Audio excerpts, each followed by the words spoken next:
저희 함께 나눌 하나님의 말씀은 마태복음 27장 1절로 10절까지인데요. 저희가 읽기는 1절로 5절까지 저희 한 목소리로 함께 읽어보겠습니다. 1절로 5절 저희 찾으셨으면 화면을 통해서도요. 같이 함께 한 목소리로 읽겠습니다. 함께 합니다. 새벽에 모든 대제사장과 백성의 장로들이 예수를 죽이려고 함께 의논하고 결박하여 끌고 가서 총독 빌라도에게 넘겨주니라. 그때 예수를 판 유다가 그의 정죄됨을 보고 스스로 뉘우쳐 그 은 30을 대제사장들과 장로들에게 도로 갖다 주며 이르되 내가 무죄한 피를 팔고 죄를 범하였도다 하니 그들이 이르되 그것이 우리에게 무슨 상관이냐 내가 당하라 하거늘 유다가 은을 성소에 던져놓고 물러가서 스스로 목매어 죽은지라. 아멘.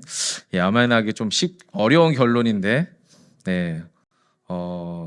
여러분 오늘 저희는 본문에서요 유다의 배신에 관한 이야기를 나누게 되고요. 그리고 유다의 배신 가운데에서 그의 결론이 죽음에 이르는 결정이었는지 또는 생명에 이르는 결정이었는지 이 부분을 좀 함께 나누게 될 것 같습니다. 아주 뻔한 질문으로 한번 함께 설교를 열어가려고 하는데요. 여러분 가룟 유다가 왜 배신했을까요? 왜? 물론 12놈 중에 한 놈은 배신을 해야 뭐 이렇게 사건이 일어날 수 있다 뭐 이런 운명론적인 이야기를 할 수도 있겠지만 인간적으로 질문해 보자는 거죠. 그 많고 많은 사람들 중에 가룟 유다는 왜 예수님을 배신을 했을까? 물론 11명도 다 배신을 하긴 했죠. 베드로도 어제 보니까 부인을 하잖아요. 그리고 그나마 예수를 더 사랑하기 때문에 예수님 가까이 있다 보니까 배신을 한 거고 11놈은 다 도망을 갔으니까. 자, 근데 가룟 유다는 매우 적극적으로 노골적으로 대놓고 예수를 배신했어요. 그것도 은 30이라고 하는 돈은 그 당시에 가장 저급한 노예의 몸값이라고 해요. 그러니까 아주 그냥 좀 불편하게 표현하면 그냥 사람을 딱 보고 이게 노예면 얼마나 키가 크고 얼마나 힘이 좋고 뭐 얼마나 애를 잘 낳을지 뭐 이런 걸 다 등급을 매길 때 그냥 가장 일반적인 정상적이거나 아니면 약간 저급한 등급의 신체를 가지고 있는 노예의 몸값이 30이거든요. 그러니까 예수님을 여러분 이 노예 몸값과 맞바꾼 거거든요. 3년 동안 그렇게 함께 동고동락했고 그렇게 애쓰며 살았던 예수님에 대해서 왜 그렇게 배신을 했고 또 굳이 노예 몸값이랑 예수를 맞교환하는 무리수를 두었을까? 이런 질문들도 필요해 보인다라고 하는 거죠. 여러분 근데 성경은요. 왜 유다가 예수를 팔았는지에 대한 이유를 설명하고 있지 않아요. 사실은. 성경에서는 왜 팔았는지 이유에 대해서 이야기하고 있지 않고요. 결론만 얘기하고 있습니다. 결론만. 이유는 알 수 없고 그냥 결론적으로 유다가 예수를 팔고 죽었다라고 하는 내용만 성경에 기록되어 있을 뿐이에요. 자, 그러면 여러분 우리는 말씀에서 이해할 수 있는 건 이유는 알 수 없지만 결론을 보고 판단을 할 때에 가룟 유다의 결정, 어떤 결정이냐면 은 30과 예수님을 맞교환한 이 판단, 엄청난 판단 미스인 거죠.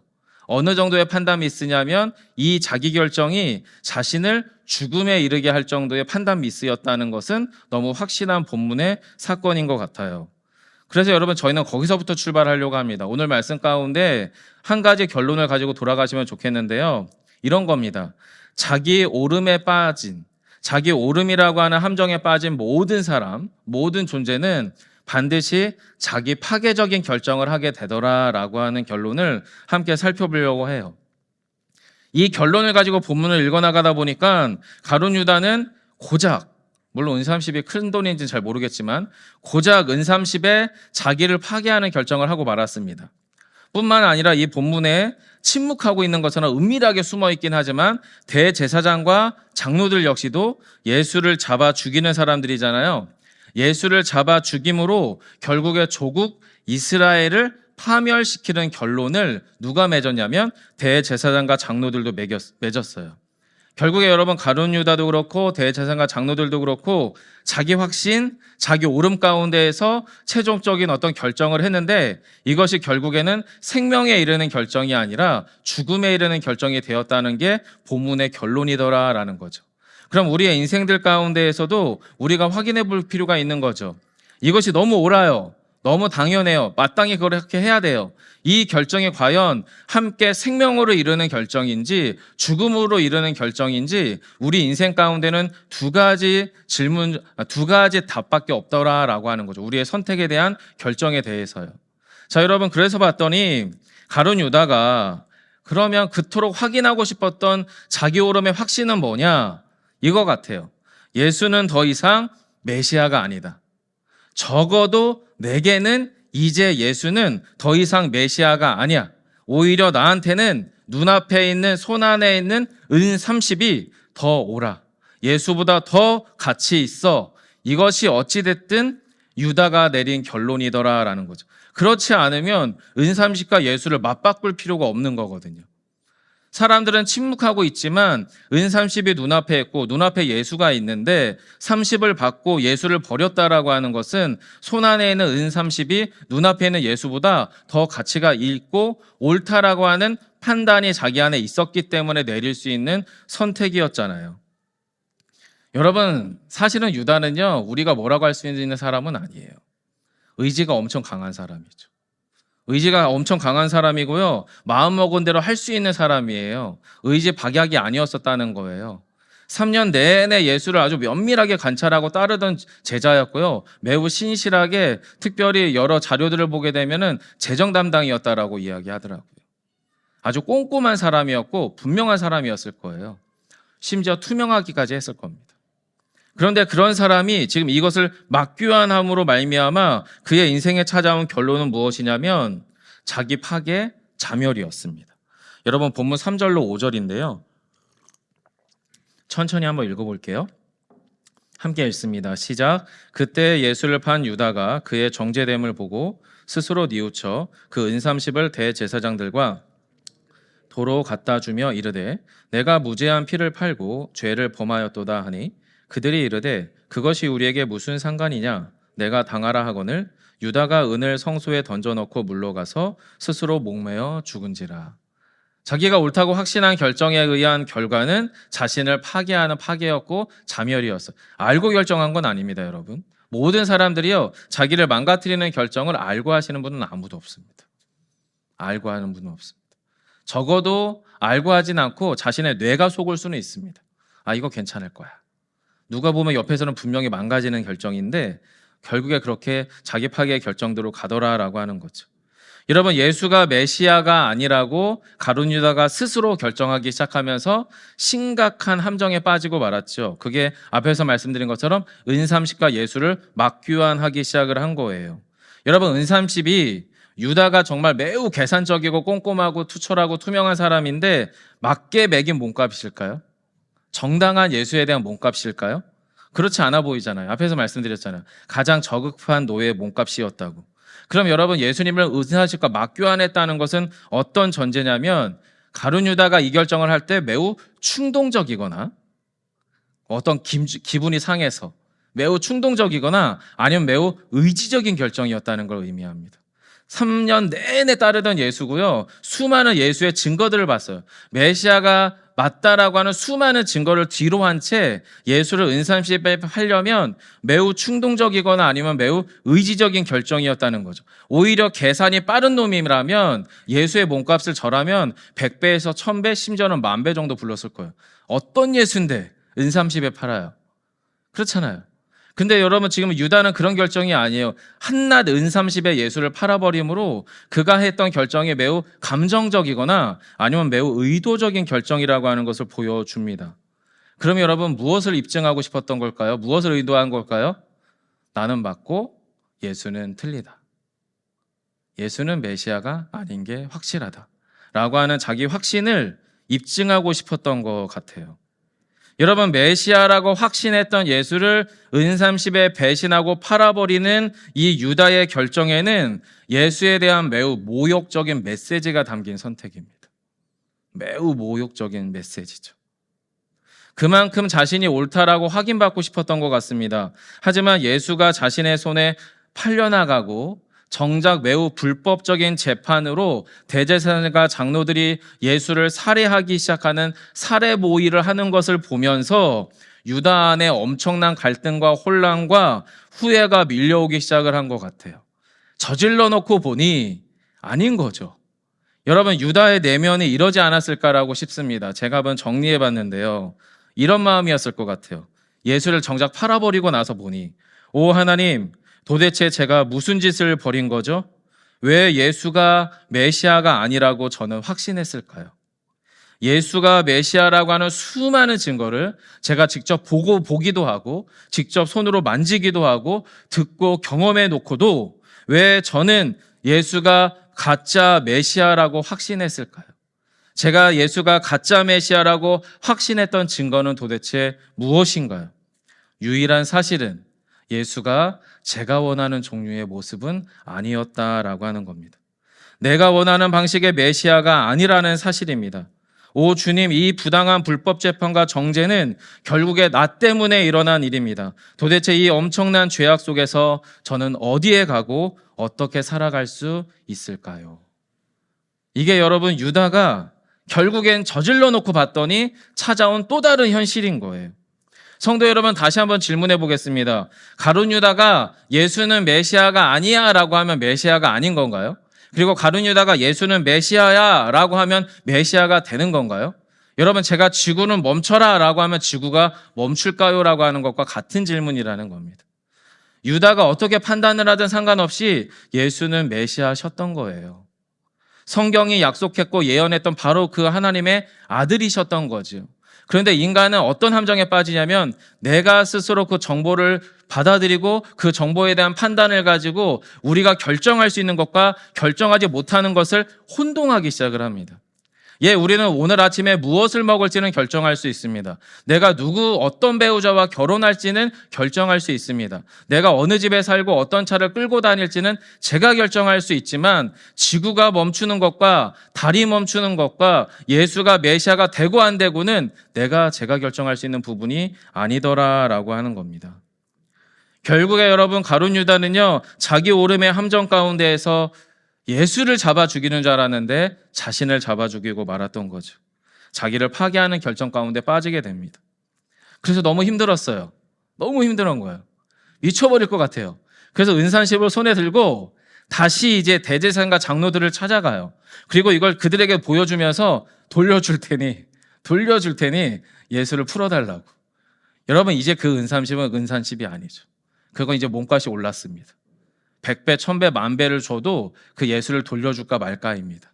자신은 30에 팔았는지 모르겠지만 그들이 원하는 것은 그거의 수배, 수만 배는 해줘야 예수를 풀어줄까 말까죠. 그래서 대제사장과 장로들이 이렇게 말합니다. 그게 우리랑 뭔 상관인데. 그것이 나랑 뭔 상관인데 너가 당해. 이게 어떤 얘기예요? 대제사장과 장로들이 나보고 어떡하라고. 그거 네가 한 선택이잖아. 내가 하라고 한 거 아니다. 이런 말입니다, 여러분. 아주 살인적이고요. 그들의 냉소와 폭력은 너무나도 비참하게 유다의 삶을 내몰기 시작을 합니다. 여러분, 사실은요, 대제사장과 장로들이야말로 살아있을수록 더 죽은 자들입니다. 그들은 오히려 유다보다도 더 자기 오름의 확신 가운데 빠져서 우주가 자신을 중심으로 돌아가는 줄 착각하는 사람들이에요. 로마에 의해서 이스라엘이 멸망하고 무너져 내리는 것을 자신만 못 보고 있는 사람들이죠. 그 당시 이스라엘을 대표하던 종교적 지도자들이잖아요. 이들에 의해서 로마에 의해서 이스라엘이 곧 멸망당하거든요. 이걸 누구만 못 보냐? 이 사람들만 못 봤거든요. 자기 오름의 확신 가운데에서 예수를 잡아 죽일 수 있는 열정은 있었는지 모르겠지만 자신의 조국 이스라엘이 왜 무너져 내리는지는 전혀 판단할 수 없는 자기 오름의 함정 가운데 빠진 사람들이 대제사장과 서기관들이고 장로들이었었다는 거예요. 그렇게 여러분, 그들은 인간성과 신앙이 파괴되어 갔어요. 자, 여러분, 저는 지금 유다에 관한 이야기나 대제사장과 장로들에 대한 이야기로 우리 안에 있는 그 어떤 죄책감이나 어떤 고난 주간의 묵상거리, 이걸 뽑아내려고 하는 이야기가 아닙니다. 오늘 본문에서 유독 이상한 분이 한 분 계세요. 저희들의 시선과 방식과 전혀 다른 방식의 선택을 하시는 한 분을 이야기하려고 하는데요. 여러분, 본문에서 예수님은 어디에 있나요? 예수님. 정작 여러분, 죽음의 당사자는 예수님이잖아요. 자기 죽음에 대한 사건이거든요. 당신 이야기인데 이 주도권이 당신한테 없어요. 여러분, 1절하고 3절을 한번 잠깐 보시겠어요? 화면을 한번 보시면 제가 읽어드릴게요. 1절에 주어는 대제사장과 장로들입니다. 모든 대제사장들과 백성의 장로들이 누구를요? 예수를 죽이려고. 예수는 목적어의 위치에 있네요. 3절입니다. 3절도 마찬가지입니다. 예수를 판 유다가. 여러분, 예수님은 주도적이지 않아요. 자기는 주도적으로 주도권을 가지고 예수님이 자기 목숨에 대해서 주도권을 행사하고 있지 않으시다라고 하는 거예요. 저항도 하지 않아요. 유다가 팔 때 저항하지도 않아요. 그리고 재판관들 앞에서 반론을 제기하지도 않아요. 심지어 자신을 잡아 죽이려고 하는 살해 모의가 은밀하게 일어남에도 불구하고 거부하지도 않습니다. 여러분, 도대체 이 상황을 우리는 어떻게 바라봐야 할까요? 성경이 말하는 예수의 죽음은 도대체 어떤 결정인가요? 앞에서 유다나 대제사장과 장로들이 자기 오름에 확신해서 생명에 이를 거라고 확신했던 결정이 사실은 죽음에 이르는 결정이었다면 예수의 이 결정은 도대체 어떤 결정일까요? 자기가 죽어 모두가 함께 사는 예수의 자기 결정이셨습니다. 모두가, 내가 죽어, 당신이 죽어 모두가 함께 사는 예수의 자기 결정은 이미 내려졌기 때문에 거기에 대해서 유다가 뭘 하든 대제사장과 장로들이 뭘 하든 아무 상관이 없습니다. 당신은 이미 결정하셨습니다. 지구가 돌듯 거대한 우주에서 거대하게 모든 행성들이 돌며 움직이듯이 아침이 지나고 밤이 오듯이 정말 우주의 모든 만물의 주인이신 하나님이신 예수 그리스도께서 이미 자신을 죽여 모두를 살리기로 자기 결정을, 우주적 결정을 이미 하신 거예요. 그러니 유다가 무엇을 하든 대제사장과 장로들이 무엇을 하든 아무 상관이 없지요. 그런데 그런 예수의 죽음이 무엇에 의해 던져진 죽음이냐면 은삼십에 던져진 죽음이죠. 인생 가운데 찾아왔던 죽음은. 여러분, 그렇다면 진짜 죽음에 이르는 결정은 누가 한 걸까요? 예수님이신가요? 아닙니다. 예수님은요, 더 잘 살기 위해서 함께 영생에 이르기 위한 당신의 결정이셨습니다. 오히려 진짜 죽음에 이르는 결정은 저희가 하죠. 저희는 인생에서 수많은 결정들을 하지만 결국에 모든 결정의 마침표는 자기 죽음이에요. 잘 살든 못 살든, 의미 있게 살든 의미 없게 살든 결국에 우리의 모든 결정의 종착점은 죽음에 도달하게 되어 있죠. 하지만 예수의 죽음은 당신의 죽음을 통해 모두의 생명으로 나가기 위한 결정이셨다라고 하는 거예요. 여러분, 우리는 잘 들여다봐야 합니다. 내가 하는 선택과 결정이 자기 오름을 위한 고집과 독선은 아닌지. 그래서 함께 사는 거야 라고 말은 했지만 사실은 함께 죽는 결정은 아닌지 잘 곰곰이 생각해 봐야 됩니다. 여러분, 오늘 본문에서 저는요, 우리가 유다처럼 자기 파괴에 이르는 결정을 충분히 할 수 있는 존재라고 하는 것을 기억하기를 원합니다. 그리고 거기로부터 떠나기를 소망합니다. 그리고 모두가 함께 예수의 결정 가운데 서기를 소망합니다. 물론 주님의 결정이 옳았다라고 하는 것을 입증하는 데는 시간이 필요합니다. 3일이라고 하는 시간이 필요했어요. 완전히 죽어버린 것 같은 시간이었거든요. 완전히 실패한 게 확실해 보이는 예수의 3일이었거든요. 그래서 우리는 그 결정이 너무 두려워요. 예수의 그 결정에 참여하는 게 너무 겁이 나요. 왜냐하면 완전히 죽어버린 것 같으니까.